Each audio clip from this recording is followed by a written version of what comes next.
Hey, what's up everyone? Welcome to my 300 subscriber special video, and this here will be a story type video, step by step on how I got into metal, and I'm going to be talking about, my music experience from the very beginning all the way up to now. But before I do that, I like to give a shout out to Nosretro. He's getting very close to 100 subs, so I figured I'd give him a shout out. So if you guys can get him to 100, I'd really appreciate it. And I decided to give him a shout out on this channel because I typically give music related channels shout outs. But the reason I gave him a shout out is because I knew if I were to give him a shout out on my second channel, I don't think many of you guys would go and sub because I don't have that many subscribers on my second channel. So that's why I'm giving him a shout out on this channel. So go check him out. Link will be in the description. So today I wanted to talk about, of course, how I got into the music I'm into today. Now, my music experience, I really didn't have, I guess, a childhood where I really dug music as much as I do now. I was one of those kids who really didn't care about music. Like, I know people who say that, Linkin Park was a big part of their childhood or something, and like a lot of people are quite surprised when I say Waiting for the End was my first Linkin Park song, and that may have surprised a lot of you right now. But it was because I wasn't really heavily into music. I just listened to whatever pretty much everyone else listened to, like 80s music, stuff like that.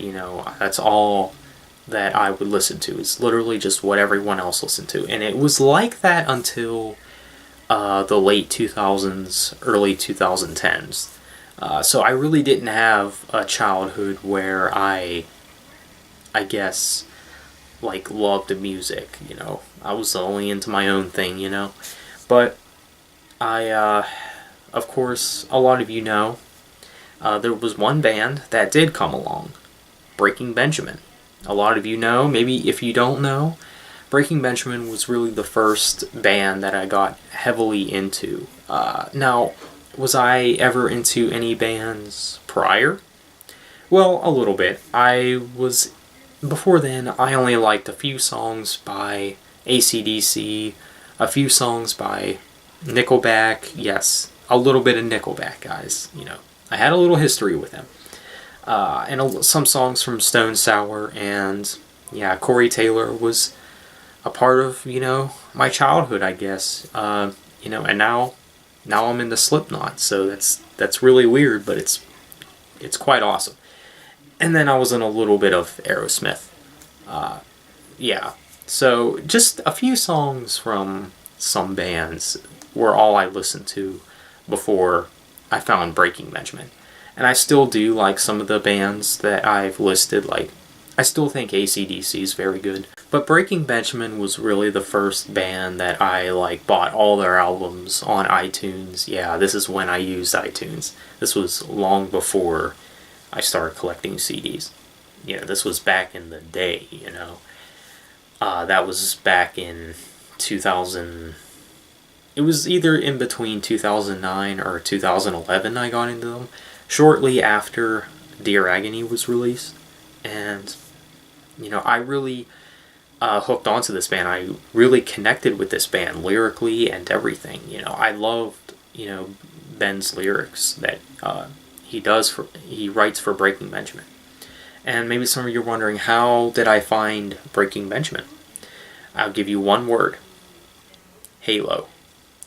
Now, a lot of you know, maybe if you don't, if you're a Breaking Benjamin fan, you probably know this, but Breaking Benjamin's music is heavily, I guess, associated with, Halo. Primarily Halo 2, But you'll see on YouTube sometimes GMVs for, Halo gameplay with Breaking Benjamin songs, over them or something. You know, I used to watch a lot of those back in the day. And back then they had like, you know, a Halo GMV for like every Breaking Benjamin song. Like they were very associated with them. And Breaking Benjamin's song Blow Me Away was, if you don't know, was featured in Halo 2.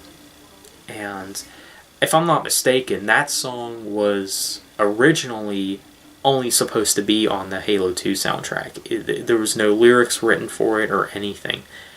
And then I think Ben eventually made that a single, added lyrical content to it and things like that. So, yeah, that's kind of how I found Breaking Benjamin. And it's really no surprise because I've noticed that most Breaking Benjamin fans are also gamers. I mean, there's some that aren't, you know. I'm curious to know how, you know, they got into Breaking Benjamin, but it's really no question why most gamers do get into Breaking Benjamin because they're so, like, associated with games like Halo. Like, they feature on the soundtrack. So that's how I got into Breaking Benjamin. And then, like, a year or two later, I found the band Red, and who's basically Breaking Benjamin 2.0. It's basically Breaking Benjamin with higher vocals, more use of strings, and more positive lyrics. And the bands are very associated with each other. You know, Red has done some things for Breaking Benjamin. Breaking Benjamin has done some things for Red, and Red was really, when I got into Red, it was a really big turning point in terms of my music taste, I think, because that was like the second Breaking Benjamin for me, because before then, all I would listen to was Breaking Benjamin. You know, and then, you know, I found Red, and I found Red shortly after Until We Have Faces, so yeah, I was a fan of them while they had 3 albums. And I know there's people that got into them from the very start, from End of Silence. There's some people who start from, you know, all the way to Of Beauty and Rage, you know. But I got into them around the Until We Have Faces days, so like smack in the middle of their discography. Because I say smack in the middle because there's a chance they might not be going on anymore, because Gone could be their last album. I'll have to make a video about that in the future. But I did get into Red nonetheless, and I really dug their sound. I really dug the instrument works and the vocals and all that good stuff. And I still do like Red to this day, and Breaking Benjamin. And, you know, I have nostalgic feelings for this band, for these 2 bands in particular. I mean, these 2 bands are the reason I'm into the music I'm into today. And Red was really the only bands that I liked, that I wanted to see live. Basically what I'm trying to say is they were pretty much the only band that I got to see live that I'm actually a fan of. I really don't go to many concerts. You know, maybe some of you know that they're too expensive, and sometimes I have no idea where they are. Or the area I live is not very popular, so there's a lot of bands that really don't find, I guess, reason to, you know, have a tour over here, you know. So that's why I don't go on many go to many concerts, rock and metal concerts. And I did see Red nonetheless. I've seen them twice. And yeah, but Breaking Benjamin and Red, I would say, are probably still to this day my 2 favorite bands of the rock genre. A little bit after I got into Red, things started to change. Did they change for the better? Or change for the worst? Well, I'll let you decide for yourself. But after those 2 bands, I found Coldplay. Yeah, I'm sure you guys know where this is going. I'm sure some of you guys, including myself, I look back on the day, you know, when I got into Breaking Benjamin, and then I got into Red, and then I got into Coldplay, and then I myself wonder, what happened? Where did I go wrong? Where and how did this downfall happen? The thing is, I think I've always liked Coldplay even before Breaking Benjamin, but I've never really investigated in getting into them until that point.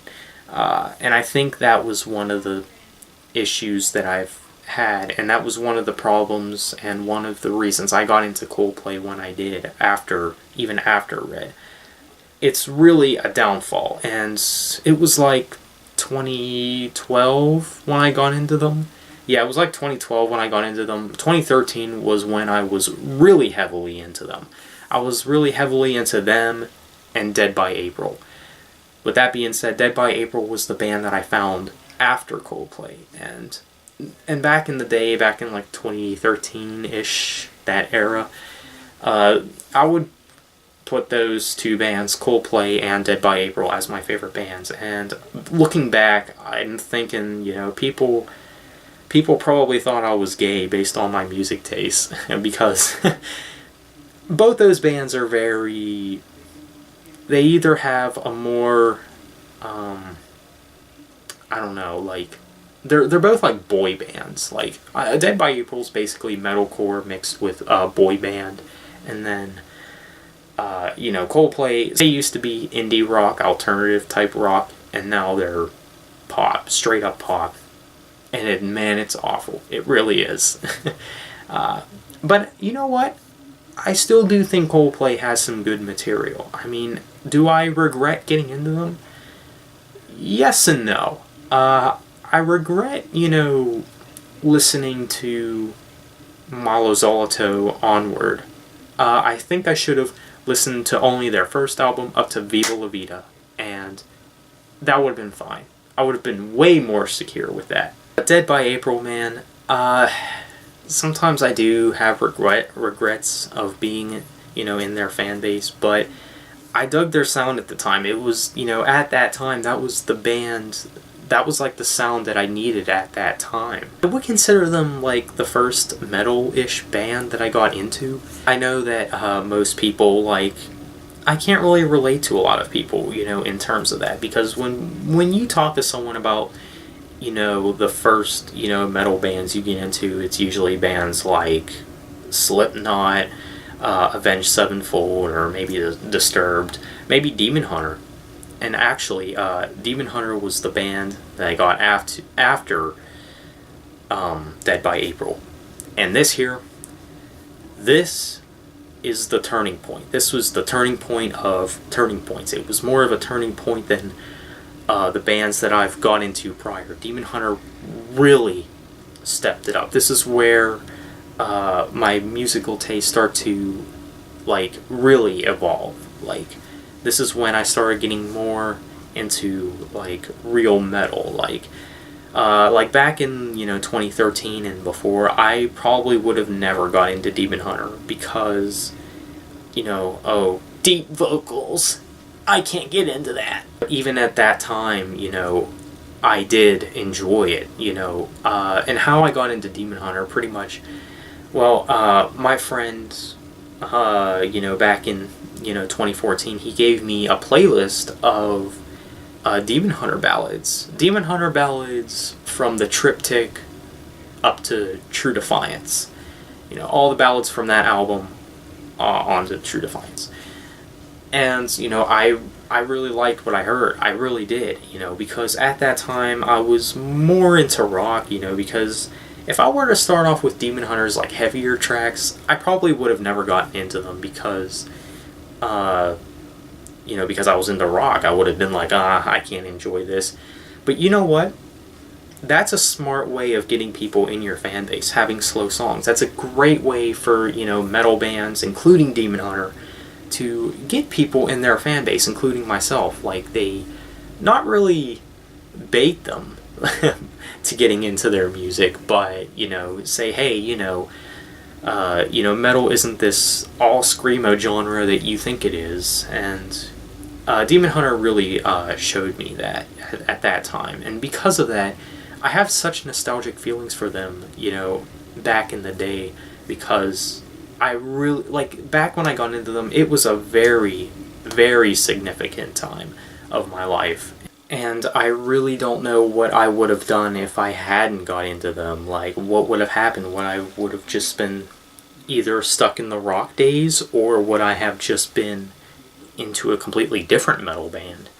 Honestly, I think I would have just been stuck in the rock days, finding some electronic technical rock. At that time, I think I would have really liked Starset, but I didn't get into Starset until 2017. So maybe some of you are wondering, after Demon Hunter, what happened next? What band did I get into next? Well, that same friend has came quite around, and he came around pretty consistently, and 2015, I mean, if you thought Demon Hunter was really my turning point, I mean, it kind of was. I think it was the biggest turning point, but I would say 2015 is too, because 2015, I think, was the year that I really discovered all the bands I'm into today. Like, I know a lot of people, like, I know of a lot of bands. I mean, that is true. I do know of a lot of metal bands. And that's mainly through the, I guess, playlist that he would, my friend would give me. Like, he would give me a playlist of, some songs from certain metal bands, and I tell you what, I would find a lot of metal bands through his playlist, and most of the bands that I'm into today I found them in 2015. Most of them I think I did, because, that was the year that I, really got into, metal. Now, metal, because it was mostly metalcore. I found a lot of bands like the Devil Wears Prada. Not really the biggest fan of them anymore, but if I do listen to Devil Wears Prada, it's usually anywhere from their third album up. Like, I cannot listen to their first two albums anymore. They annoy me. Same could be said about We Came as Romans. Now, I still kind of do listen to We Came as Romans, but only like a few of their songs. Like the stuff from their first couple of albums. I felt like their first two albums were really their only good albums. The one that came after that, I would say, is just alright. But the two that came after, no, not good. And I also got into Between the Buried and Me, which, of course, they came to my mind because they're coming out with a new album this year that I'm actually kind of excited for. Now, they're kind of like metalcore. They're like progressive metalcore. But I can dig them. I can really dig what they do. I do think they are really good. And yeah, they're another band that I got into. I really don't listen to them anymore either. Mainly because their newest album pretty much demolished my desire to listen to them. So yeah, I'll have to dig some of their albums out and see, and go back and listen to them, because they are a good band. I also got into As I Lay Dying. Now, do I still like As I Lay Dying? A little bit. Not really too much like I used to be. I do think As I Lay Dying is a little overrated, I think. I don't think they're as good as other metalcore bands like August Burns Red and Demon Hunter. But I do like As I Lay Dying. I still do think they're pretty darn good. And I hear they're supposedly coming out with an album this year too. Their first album in years, really. And with that said as well, I also kind of got into August Burns Red that year too. 2015 was really the year, like, it was the year that I got into the most bands, I think. No, not really, I think. I pretty much know for a fact, because, wow, I got into a lot. I mean, I can think of countless more, but I don't want that video. This video will take forever.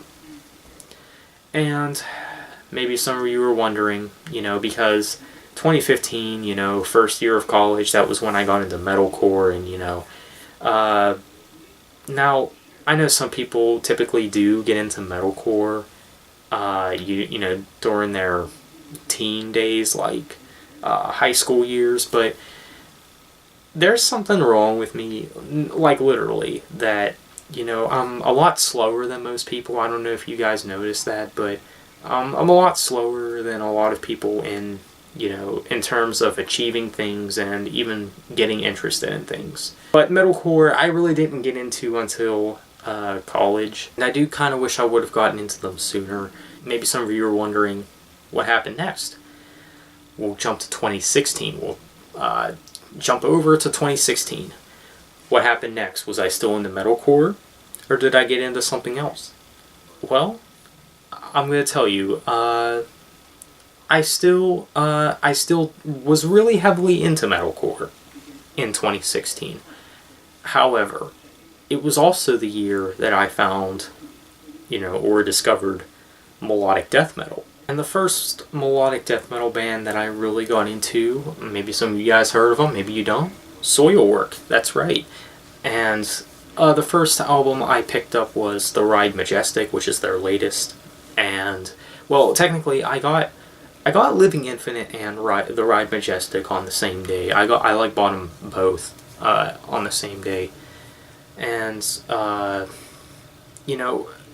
when I picked up those albums, I was kind of afraid I was going to regret it. Mainly because I've only heard one song by Soilwork when I picked those albums up. And that was the title track to The Ride Majestic. Because, my friend on YouTube, he doesn't, do what he does anymore, but he reviewed The Ride Majestic, when it came out, and it kind of sparked my interest a little bit. I was like, okay, I'll check this out. I really didn't care for it at first, and then I dug the title track a little bit, and I was kind of afraid I was going to regret my purchase. I kind of just settled because,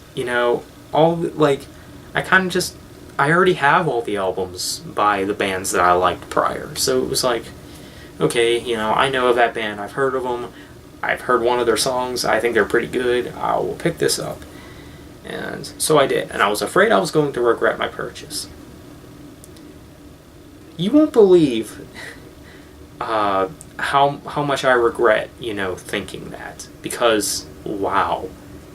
I was very blown away by these two records. I came home and started to listen to them, and I discovered, wow, I like this a lot more than I thought. And I don't know why I didn't check out Soilwork after listening to the title track.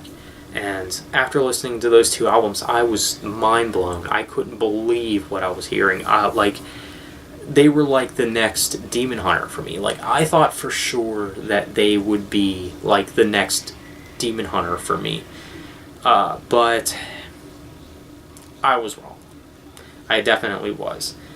And to be honest, I don't think there will ever be a new Demon Hunter, for me. I thought, that's just kind of what I thought. I thought that this would be the next big band in my eyes. This would be the band that I would be the most hyped for. This would be, in English, my new favorite band. But honestly, they didn't accomplish that. Soilwork still does lack a lot of things. Sometimes I don't care for the scream vocals too much because it's more like yelling more so than screaming, which I can't really get behind too much. But I really do like Soilwork. I do think they're a really great band. Especially their older material. And then after Soilwork, I kind of discovered, wow, I can really get behind melodic death metal. I really like this stuff. And then I kind of Googled, searched, I did some searching. I tried looking for, more melodic death metal bands. Then I came across a band, In Flames. Yeah, some of you guys heard of them. I feel like most of you guys have heard of them. They're like one of the most popular melodic death metal bands out there. They're one of the pioneers for one. And, man, the direction that they took is really just an abomination. I felt like from Lunar Strain up to Reroute to Remain, that was like their last melodic death metal album. So yeah, I did get into In Flames, and I have the majority of their albums now, and yeah, they were another band that I just really liked. And so after that, I really didn't get into too many bands in 2016, mostly melodic death metal and maybe a few other metalcore bands. Now let's just jump over to 2017 already. Now we're in the year where, this channel really succeeded. Maybe some of you are wondering, what bands did I get into in 2017? Well, a lot of you know, because a lot of you subscribed in 2017. Like I said, I got into the rock bands that I got into, like Seether, Nothing More, Starset. The list goes on. I got into a lot of rock bands, because of you guys. Most of the music that I got into in that year, I got into because of you guys. And I also got into Trivium that year. Known about Trivium for years as well, but I got into them mainly in that year. And man, I remember late 2016, like, I think part of the reason why I didn't get into a lot of bands in 2016 was because in 2016 I knew about Demon Hunter. I knew that they were in the studio, and I tell you what, that was like the only thing that I was worried about. I didn't care. Like, I was like, make room for Demon Hunter. Other bands, they're in the studio. They're putting out a new album in 2017. And so they did. And when 2017 came around, I thought it would be the greatest album. But Demon Hunter's Outlive, it did not do well. I hate to say that, but it really didn't. And if I were to go back in time and tell myself in January 2017 and say, hey, listen here, punk, Demon Hunter Outlive is not going to be the best album of this year, and I'm going to be like, what? How is that possible? I mean, it really is mind-blowing to know how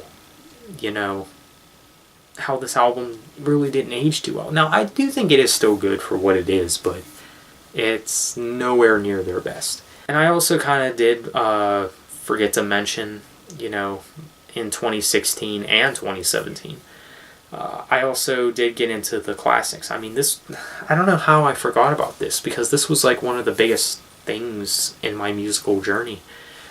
Getting into the classics, Metallica, Iron Maiden, specifically those two. Those were like the two first classic bands that I really got heavily into. 2016, I was more heavily into Metallica, and they were coming out with a new album at that time, and I swear, like, every year I get into a band, it seems like that band conveniently makes an album, puts out an album that year, almost like they know I'm in their fan base. Like Metallica. Like, how is it that when I first got into Metallica, they just so happened to release an album that year, And meanwhile, we're talking about Metallica, who never releases albums. Like, before 2016, their last one came out in, like, 2008. Like, how, like, that's such a coincidence, man. It really is. But I did get into them nonetheless, and I really dug them. A year later, late 2016, early 2017, I got into some other bands like Iron Maiden.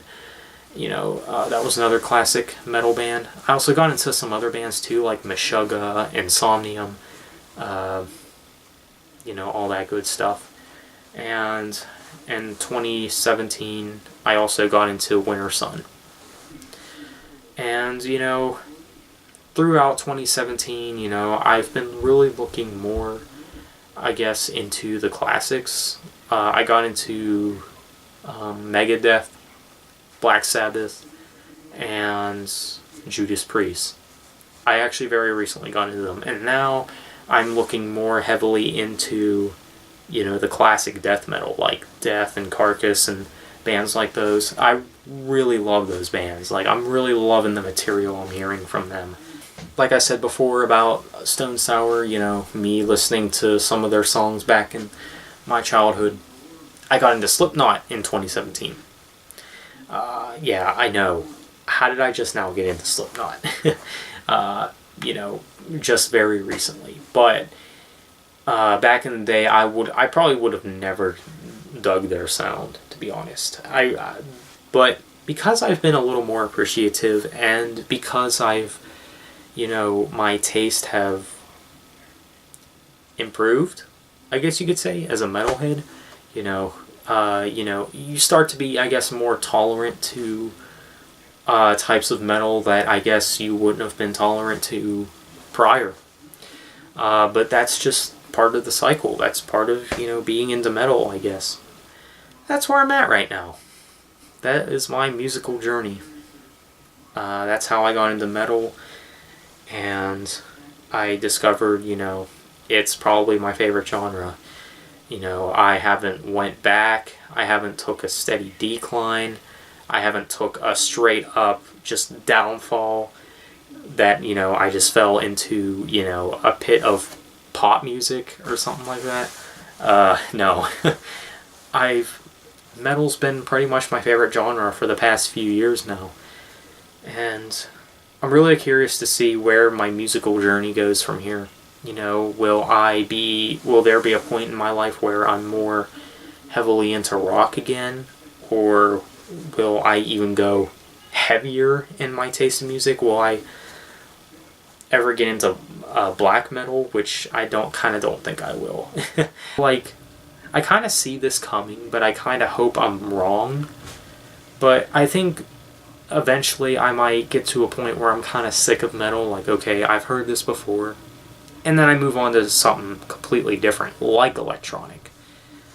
And, I don't want that, because electronic's more for, like, kids, So I kind of hope I don't get to that point. I kind of do think I will be a metalhead forever, really.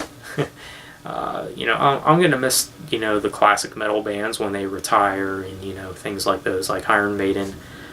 I hope they don't retire anytime soon, but they'll probably retire within, like, the mid-2020s or something. I don't know. But let me know what you guys think.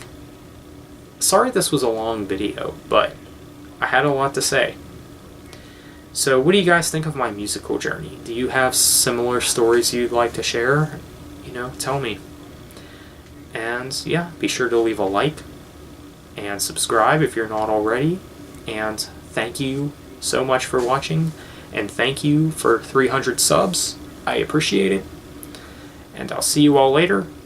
Take care.